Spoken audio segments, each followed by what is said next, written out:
So it's all to play for still. I think so. Do you want to bet against us?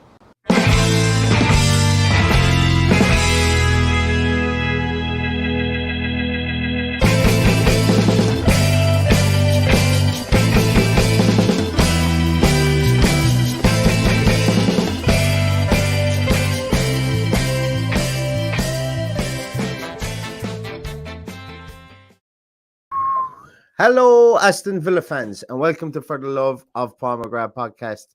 To be honest with you, I was very jolly when I started that there, but I can guarantee you I wasn't very jolly last night when I was going to bed after watching the Villa Burnley game, and that's what we're here to talk to you guys about now.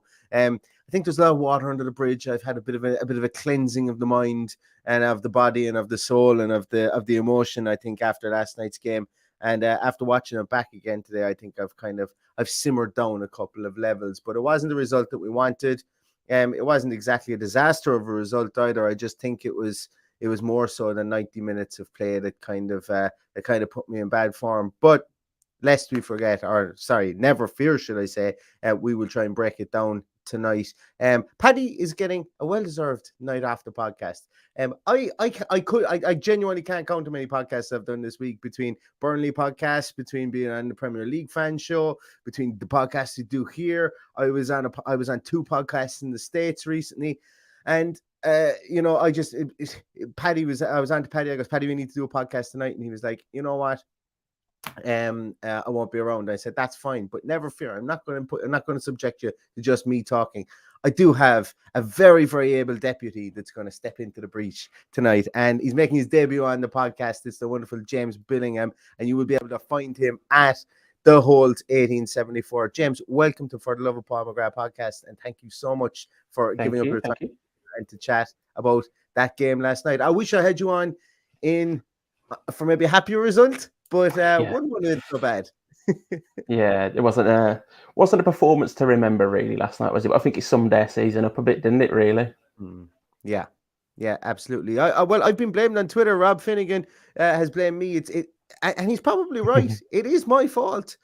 I started calling that we need to draw more games, and we've drawn 3 out of the last 5. So 3 out of the last 6. So it is my fault. I do apologize. I take it all on my shoulders. I have to be better. And maybe I need to start calling for more wins. But a 1-1 draw against Burnley, obviously a team that came to set up for a draw.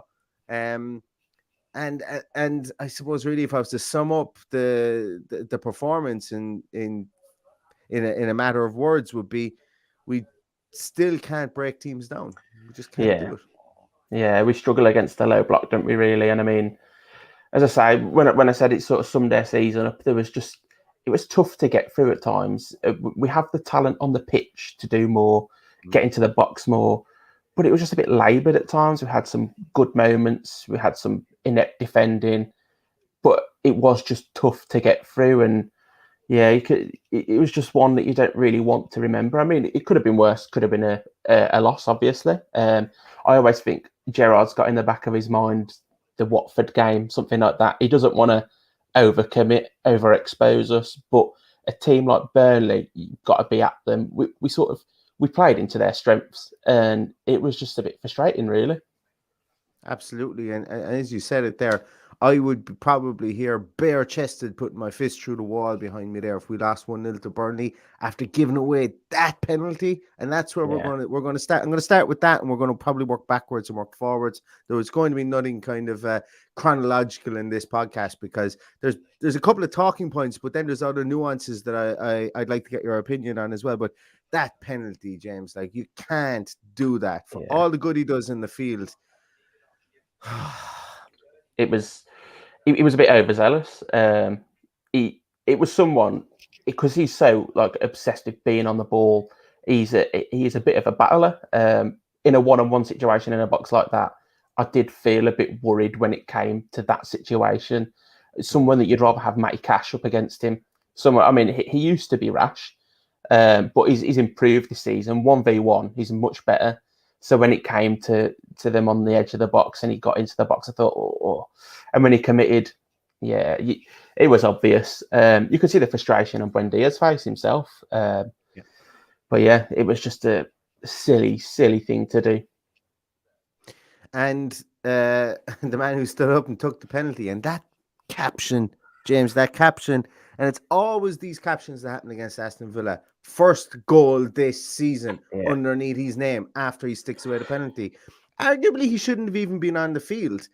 I actually, in real time, I missed the elbow on Mings. I popped out for 2 seconds, came back in, Mings was on the ground, and I didn't rewind it back to see what the story was. But I missed the elbow on Mings, and I actually missed it again today. I haven't seen what the elbow on Mings was like. So can you talk me through it, and what did you make of it? Was it as deliberate as a lot of people are saying? Oh, I think so. Yeah. Watching it real time, obviously it's harder to tell, but I thought straight away it looked really dodgy. Slowed it down. Obviously everything looks worse slowed down, but he sort of jumps, and you know how people throw their arms up to get into the air, but it was only the one arm that went back, and his left elbow got Mings square in the face. And you know, he's got a bit of a reputation to be rough with people, and he was at it all night into our defenders, into midfielders. It definitely looked deliberate to me, but yeah, it's one of those. It doesn't really surprise you with the refs nowadays and VAR. Frustrating, but we let that get the better of us, and yeah, it's frustrating, as I say.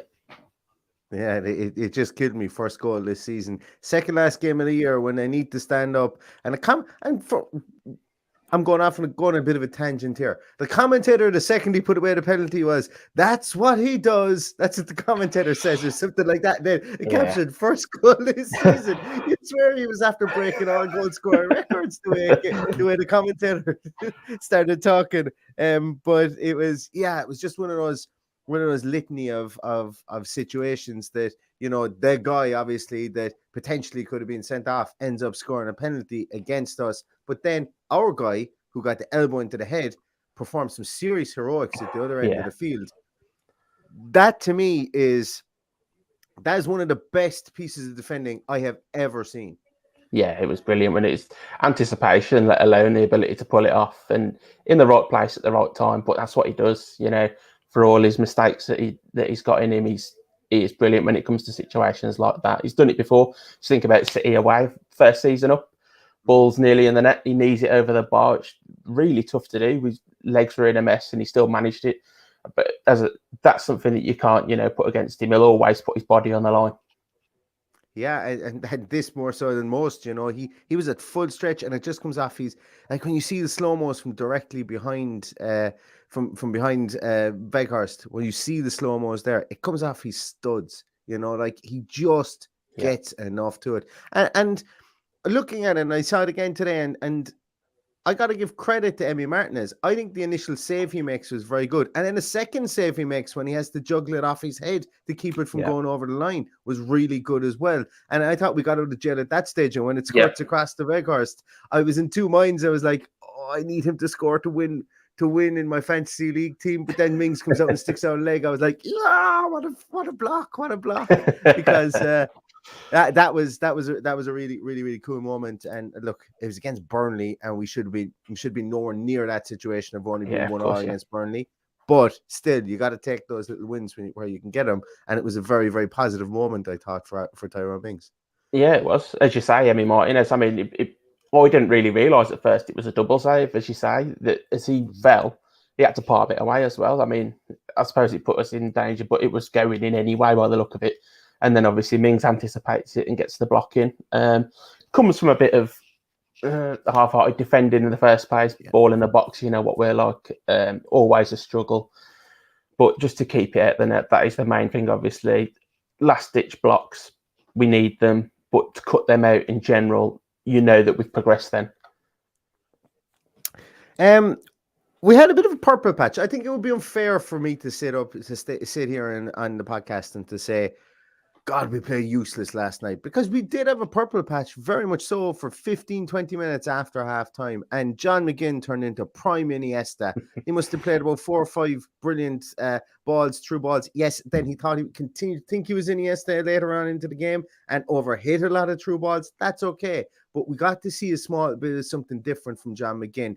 And I have to give him like a round of applause for that ball through to Buendia. Was just fantastic. Yeah, it was great vision on that. But also, if you track Buendia's run from the middle of the center circle, he knows what he's doing. to get on the end of that ball. I thought it was a really well worked goal, and I thought it was at the perfect time, and I really thought we were going to kick on. But what was your view on it?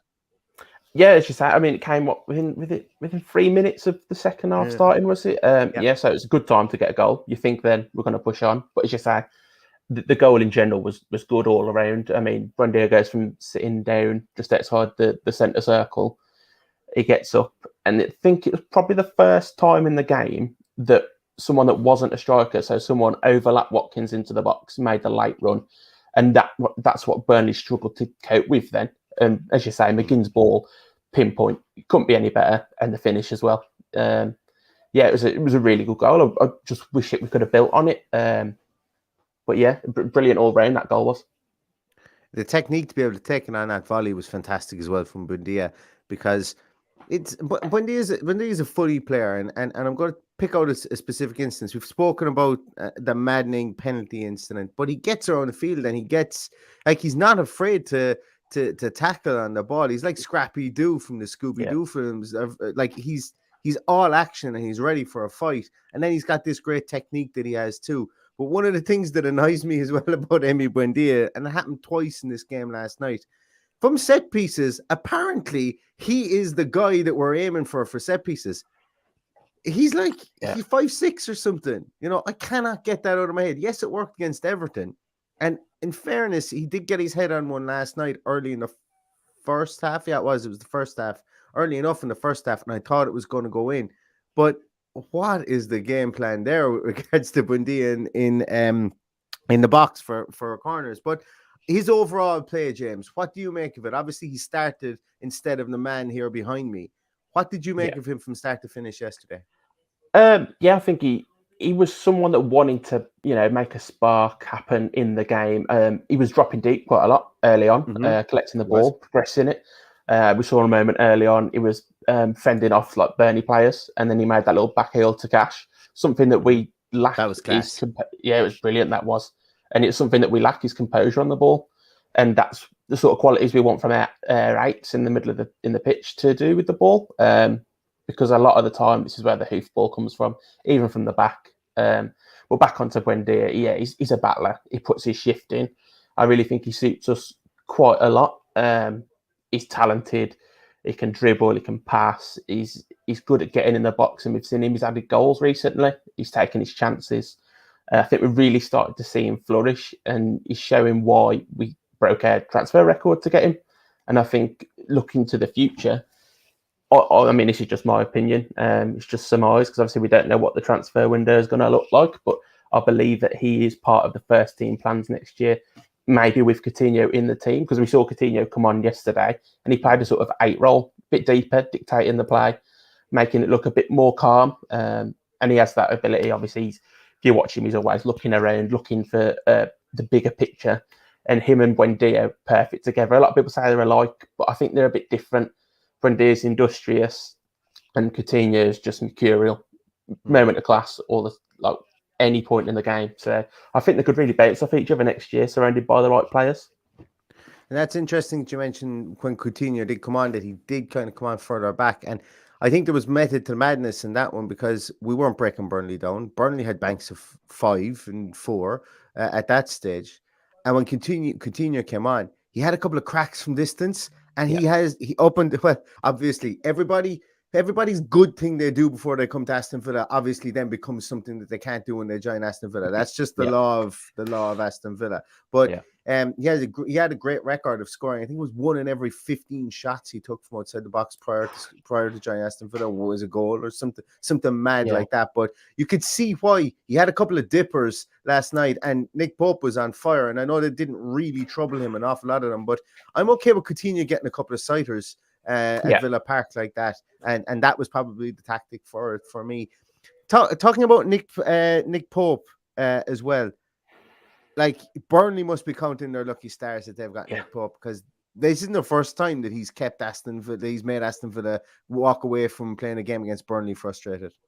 Yeah, he's top class, isn't he, really? I mean, I think when it comes to what he could be doing in his career, he's a bit unlucky to be shifted out of the England squad by Pickford, but Southgate has his favourites. But onto last night's performance, it was just, especially the header from Traore, that was, honestly, probably my save of the season from what I can remember off the top of my head, because such a big bloke having to get down so quick and push it away. I think you can't really get your head around it, as we're not keepers, but you just think how hard it is to drop your weight to the floor and move and push it away. It was great, but he had a good game overall, didn't he? I think he has the ability of moving his feet really quick when it comes to making these saves, and that really puts him ahead of a lot of goalkeepers. I mean, the McGinn save as well. Looked like that was going top corner, shifted himself across, tipped it over, and he just had a night to remember. And Burnley fans would be glad he did as well, because he did keep him, level with us. Absolutely. A couple of comments there. I'm just going to pick out one of them there. Actually, I can't. Oh no, my comments is back again. Damn, that's not what I need. I'm gonna have to try and get that sorted again. But I'm gonna ask you a question. Obviously, at the start of the game, because we really didn't do this in chronological order, did we? But from the start of the game, we had a bit of bombshell in team news. We had Carney starting, and without influencing, I suppose, what was your view on Carney in the game last night? Obviously, he was taken off after 56 minutes, but how did you feel he went? I think he showed his age at times. The thing that I've got to give him is he wants to make stuff happen. He's positive. He didn't shy away from the ball. Anytime he made a mistake, he looked for the ball again. There were some tricks in the middle of the pitch where you think you don't need to do that. Just keep it mature, keep it ticking, keep it moving. Because once you've lost the ball, you don't know how long you're going to be without it for. So, against Burnley, you want to keep it moving, switch side to sides. So I think I don't want to be too harsh on him. He's a young lad. He's clearly got potential. He did do quite a bit of pressing as well, more than I've seen him do before. So overall, I don't want to be too harsh, as I said. I'd give it a 6 out of 10, just because in context, he did look to make stuff happen. And I think he's in a system that's a bit strange to him as well, isn't he? A system with 2 10s. He was playing one of the two, and there was interchange in between the 8. So I think he probably felt a bit lost at times. And I looked at the average positions earlier, and he was pretty much overlapping JJ in position. Yeah. So I think it's getting in the way of each other. So I don't think that helped. I just don't think we should be too harsh on him. And you can just clearly see he's got room to improve. That's all I could say. Yeah. There aren't too many 18, 19-year-olds that and like, it's not as if he's completely and utterly ingrained in this team either. He's come in. It was a surprise to a lot of us that he was started. Yeah, Gerrard said that he's out-trained 1 or 2 players over the last few weeks. 56 minutes against a kind of an anomalous team like Burnley. Like, there aren't too many teams out there like Burnley, even in European football. Burnley, like, if Burnley could become an independent country from the whole lot of the rest of England or the UK and compete in international football, I can guarantee you Burnley would qualify for European Championships. Just the way they play, it's very international football based. They're very well drilled. They're like, they're a different prospect. And then you throw in an 18-year-old kid. He's still wet around the ears. Yes, he's bigger and he's a stronger type guy. But I thought he did okay. I agree with you. A 6 out of 10 for me is good. He's not the fastest guy in the world. I think that he probably learned, like, maybe he wasn't told to, but I think he's going to have to learn that you got to chase back a small bit more. Maybe Paul Pogba can get away with that, and he gets his fair share stick for it. But you got to chase back a small bit more. But I think a full preseason, maybe he puts to bed the rumors that he's going to leave, and maybe if he gets featured a small bit more. This is first year. First proper year with the first season, or with the first team, should I say? So I'm pretty happy with him. We would have all said that Jacob Ramsey in his first proper season with the first team, which was 3 years ago nearly. We would have all said he probably underwhelmed.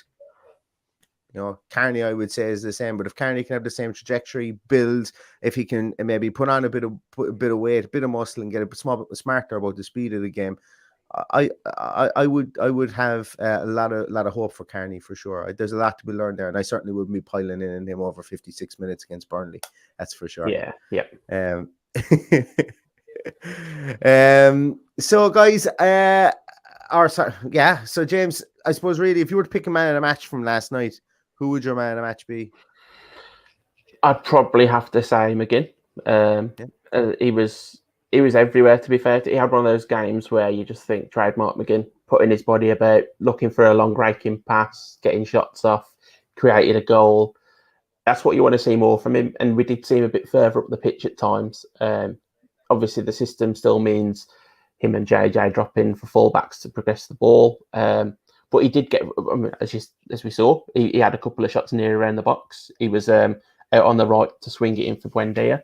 Just one of those performances that you think, I want to see that consistently from him, because if you do, he's a massive asset to the club. Mm-hmm. And we saw the return of the infamous John McGinn, arse the man out of the way as well. Yeah. Did it about 4 or 5 times. You haven't seen that a lot this season, and that corresponds, I think, when John McGinn starts doing that. I think he has a good game. So I would agree. I think John McGinn for me was our man of the match last night for sure. Well, that's going to do it for us tonight, guys. I do have a hard stop. I do have to be somewhere in the next 5 minutes. But so thanks everybody for logging on. But most importantly, James, it's been an absolute pleasure to have you here tonight. You know, it's been great chat, and I definitely will have you back on the podcast sooner rather than later. It's been an absolute pleasure to have you on and to chat with you about that game.